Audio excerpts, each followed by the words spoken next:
Okay, so there was right. It was.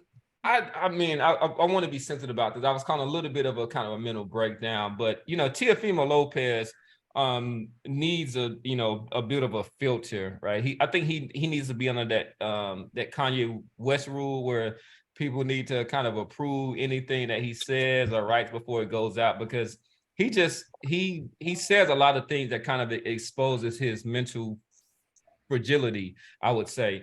So he went off, I guess, on Top Rank because I guess he doesn't feel that he's not getting the love that he used to get, and basically was saying that Top Rank can keep all the black fighters, in a kind of a nonsensical statement that really talked about, I guess, his jealousy of the last card that Top Rank put up, which was a good card. As far as the fights weren't all that competitive, but as far as the talent that they were displaying, and I guess Teofimo was feeling a certain way because he's not that golden goose anymore that Top Rank used to kind of get behind.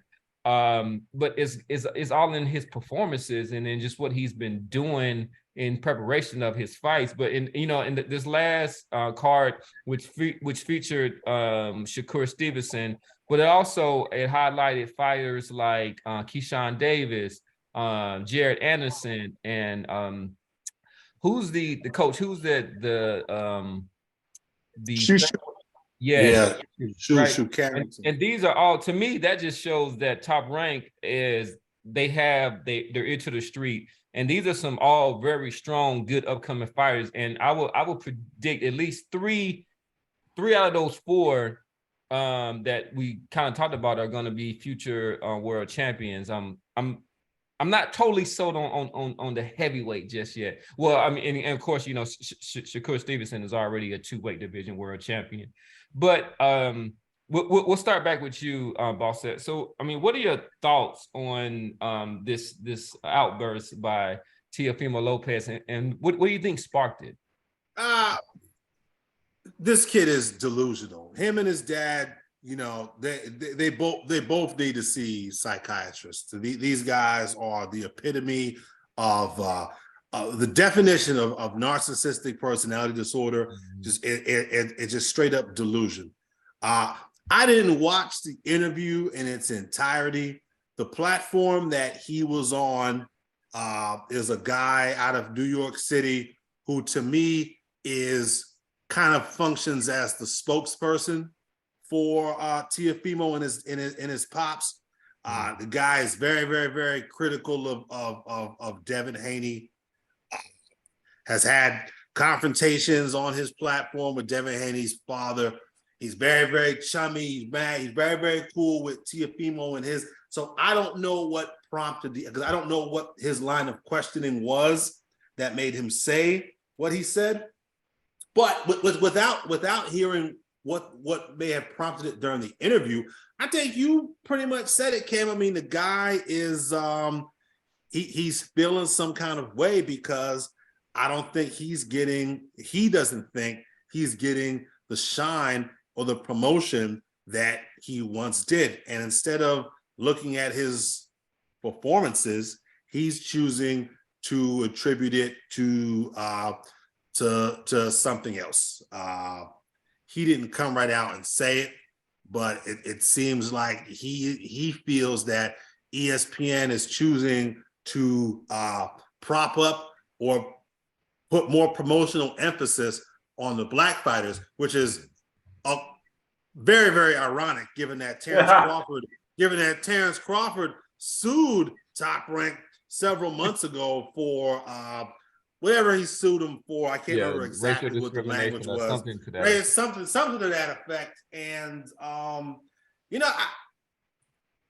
it would be dishonest of me to say I didn't notice. There was definitely a correlation, I think, that's there. But there's no reason that Top Rank can't promote all these guys, right? I don't know what their budget is, but Teofimo is a big draw, right? If I'm Top Rank, I would take any opportunity that I could to try to promote Teofimo Lopez. But to Teofimo Lopez, again, like I said, the guy's delusional. There's no accountability. What I would have asked Teofimo, I said, hey, Teofimo, do you think you trying to run off to, what was that platform that he tried to run off to and fight George Camboso's song? Thriller. Oh, yeah. Triller, whatever it was. I would say, hey, Teo, do you think you trying to run off and do some one-off type of fight on another network that you weren't aligned with? You don't think that has anything to do with maybe the not so good relationship that you may have with your business partners? You don't think that factors into it at all? I mean, do you think the fact that you went out and lost your last fight against a guy you were supposed to beat? How about getting dropped against a guy that is famous for losing, and a guy in Sandor Martin having a very, very, very mediocre performance? I mean, even the Pedro Campa fight, that wasn't some highlight reel type of fight he had against Pedro Campa. So, this kid needs to sit down with a sports psychiatrist. He needs to completely sideline his pops, because he's another enabler of this kid, in my opinion. He needs to sit down. He needs to sit down with a real manager and a sports psychiatrist, or whatever, and work out whatever's going on up here. Because if he steps in the ring against a guy like Tank and he's not all together, or if he steps in the ring against a guy like Regis and he doesn't have his shit together, he's gonna get put to sleep. One of those two guys is gonna put him to sleep. He's gonna beat Josh Taylor, because I think Top Rank wants out of the Josh Taylor business. So if he's awake and alive at the end of the Josh Taylor fight, he'll win that fight. The guy that you have is, so all the guys. Yeah, I don't think he's gonna legitimately beat Josh Taylor. I think Josh Taylor is gonna outbox him, but Josh Taylor isn't, Josh Taylor isn't a commodity, right? I mean, nobody knows who Josh Taylor is in America. People hardly show up to his fights in the UK, apparently. He's not a star in any stretch of the imagination. So it behooves them. I mean, you saw them try to rob him against Jose Ramirez. Do you remember those cards? Like for the Jose Ramirez fight, where Josh Taylor, I think, dropped him twice in the fight? I know he dropped him once. I know that Josh Taylor lost his last fight and got dropped. No, not the last fight. I'm talking about the Jose Ramirez fight. Well, yeah, I know what you're referring to, but the fix was in that Jose Ramirez fight. All right, Coach. I mean, what are your thoughts? I mean, do you think that that this is a fighter that is kind of cracking under the pressure, or what do you think kind of sparked this display from Teofimo? Yeah, I don't know if the cat crazy or what, man. I honestly, I would just say jealousy. And then my answer to this whole thing, I ain't got a whole lot to say. I think it's pure jealousy, and I say give him what he want. Put him in there with somebody black, let him get his ass whooped. Like a la Devin Haney or a Shakur Stevenson, Devin Haney, Tank. And I hope Josh Taylor's, on point and don't get caught with one of them right hands that he hit Comey with. And if he box him right, he probably beat Teofimo, man. If he box him right, it's a long shot, but if he box him right, he probably beat this kid, man. And the coach, to be honest, he was the one that kind of messed up that kind of parallel from history. He was supposed to be the Roberto Duran instead of the Ryan Garcia. He was the one, along with Shakur Stevenson, Tank Davis, and Haney. He was supposed to be the one. Especially coming off of Lomo, you know what I'm saying? I agree. Yeah, he was supposed to, like, they had it set up, and then he lost the play. He lost the plot. But hey, so let's say it again, folks' mind.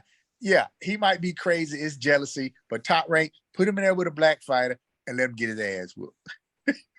I want to on the record with that one.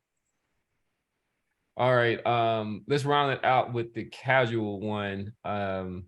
You think that there is any truth to this notion that Top Rank is just giving all their attention to the black fighters? No, I mean, Boston said, like they just had a lawsuit against him at the beginning of the year. So no, I just think that Teofimo is just jealous. I think he doesn't have a way out of this. He's not gonna beat anybody at 140. Prograis gonna box his eyes shut. Josh Taylor's coming in as the bigger fighter. So Taylor's more disciplined enough not to get hit with those haymakers within the first 3 rounds that he's going to throw. And then after that, Teofimo just going to be frustrated and just get boxed out. So he might lose his fight. Yeah, I think Teofimo is going to lose his fight. And then once he loses his fight, he's going to go into the dungeons of history, man. Nobody going to say shit about this guy because where he going to go? He ain't Top Rank going to drop him. Where he going to go? He can't go to PBC. I mean, he can. There's just not much inventory at 140 pounds over there. It behooves him. I mean, they could set up a fight with Ryan Garcia. He can go over there and fight. Adrian Broner's out there. There's Montana Love. All them guys we were looking at for opponents. Under what promotion? The Zone. The Zone's throwing around big money, homie. They signed Jake Paul and his friends.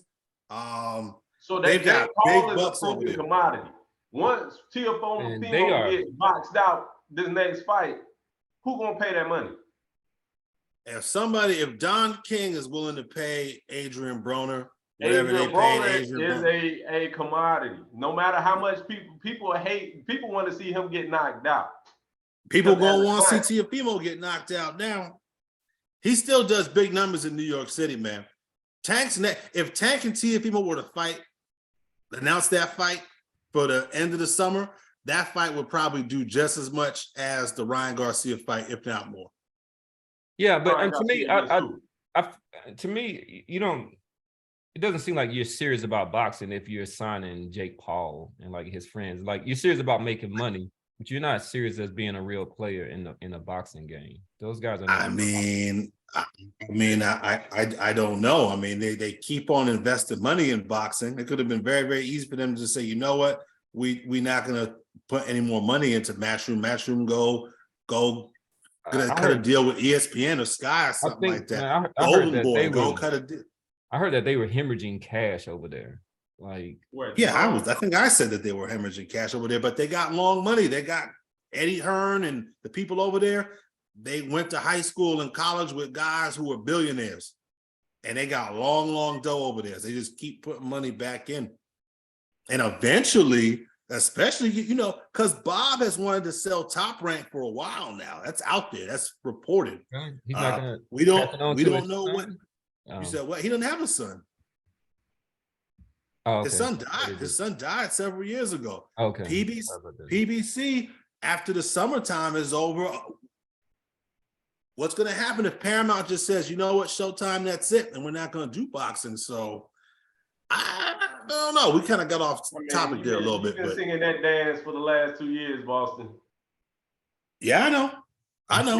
and that Paramount acquisition of Showtime is real. That didn't happen 2 years ago. That just happened recently. But that Tank fight put some money in some coffers. Oh, absolutely it did. Absolutely it did. 100%.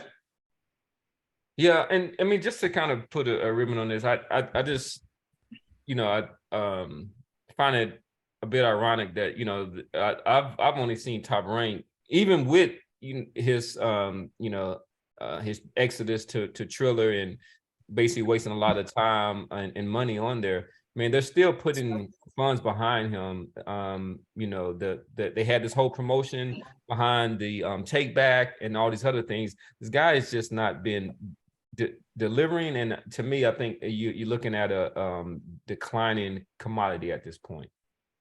So with that said, let's round this out with our pundit picks.